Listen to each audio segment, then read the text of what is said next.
पिछली कक्षा में मैंने आपको विरोधार्थ शब्द के बारे में बता चुकी थी। विरोधार्थ शब्द को विलोम शब्द भी कहते हैं या विपरीत अर्थ शब्द भी कहते हैं, उल्टे शब्द भी कहते हैं।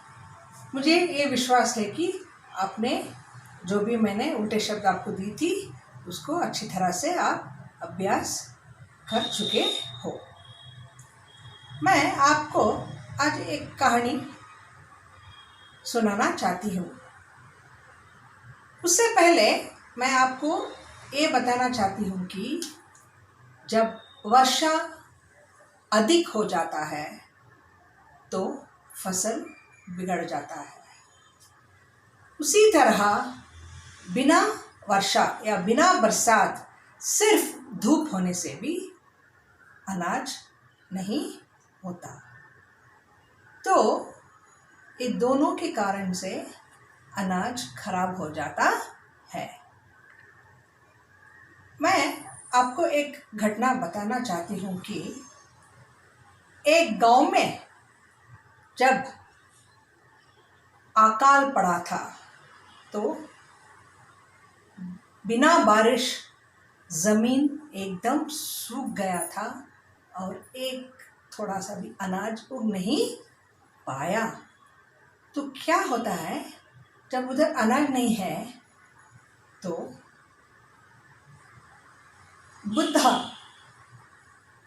बुद्धा क्या करते हैं, वहाँ महात्मा बुद्धा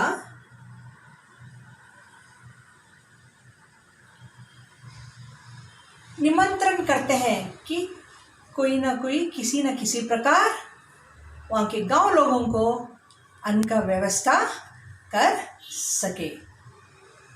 तो क्या होता है, वहाँ के जो भी मुखिया लोग या ज़मींदार लोग घरों में जहाँ अनाज रखे गए हैं,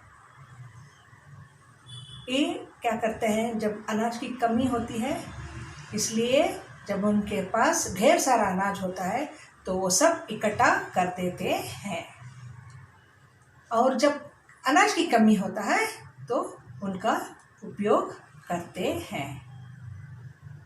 ये एक घटना ऐसा है कि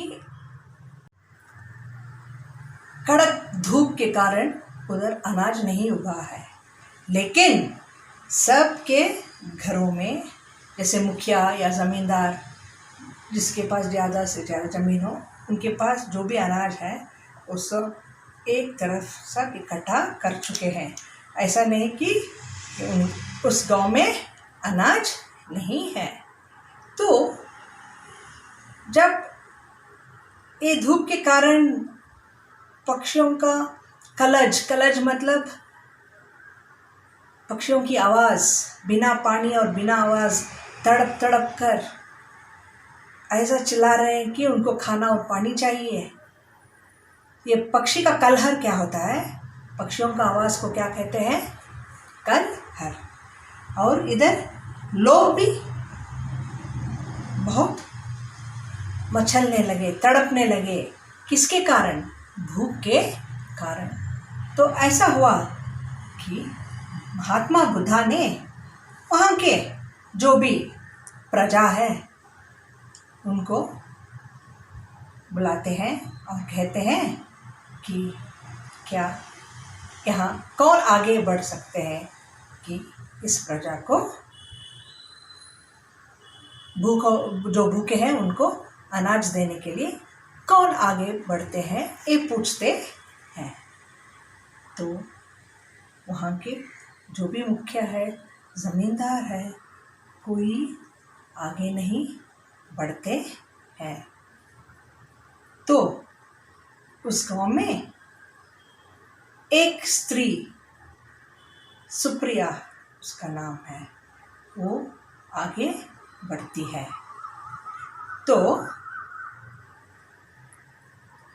आप चित्र में देख सकते हैं, जो भी मुखिया है कोई भी आगे नहीं बढ़ रहे हैं, लेकिन एक स्त्री आगे बढ़ती है और वो भगवान बुद्धा को कहती है कि मैं अनाज सबके लिए दूंगी। बुद्धा विनम्रता से पूछते हैं कि यहाँ प्रजा को अन्न देने के लिए कौन तैयार है। तो क्या हुआ, पहला रत्नाकर आता है और वो लज्जे से सिर्फ सर नीचा कर देता है शर्म के मारे, और वो बोल रहा है कि मैं इतने बड़े नगर के लिए अन्न मैं कहाँ से लाऊं, मेरे पास तो इतना नहीं है। तो दूसरा है तथागत। जब उससे पूछते हैं तो वो बोलते हैं कि तथागत बोलते हैं कि मैं, अगर मेरा प्राण देने से नगर में सबको अन्न मिलेगा तो मैं प्राण देने के लिए तैयार हूँ, लेकिन मेरे पास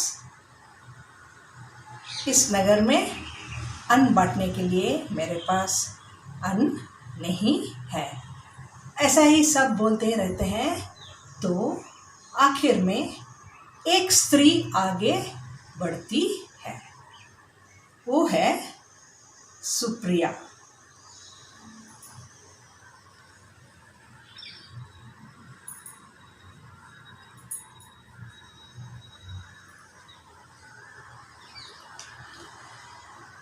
सुप्रिया तैयार हो जाती है और कहती है कि मैं सबके लिए अन्न बांटने के लिए मैं तैयार हूँ। तो भगवान ने पूछते हैं कि ये कैसा हो सकता है। भगवान बुद्धा ने जब सुप्रिया से पूछते हैं तो सुप्रिया बताती है कि मेरे पास एक भिक्षा पात्र है, एक कटोरा। मैं सबके पास भीख मांगकर जो भी अन्न मिलता है, अनाज मिलता है, मैं यहाँ के सारे प्रजा को बांटती हूँ, एक कहती है।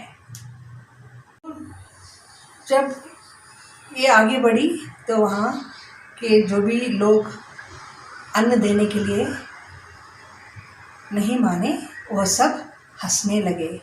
वो सोचे कि ये पागल हो गई है, ये किस तरह सबको अनाज बांटेगी।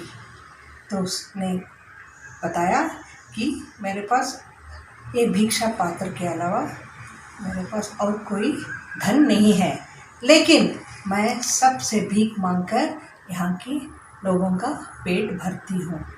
तो बुद्धा ने उनको वरद हस्त दिया, मतलब उनको आशीर्वाद दिया कि वो भिक्षा पात्र हमेशा भरता रहे और वो सभी जनों का सेवा करे।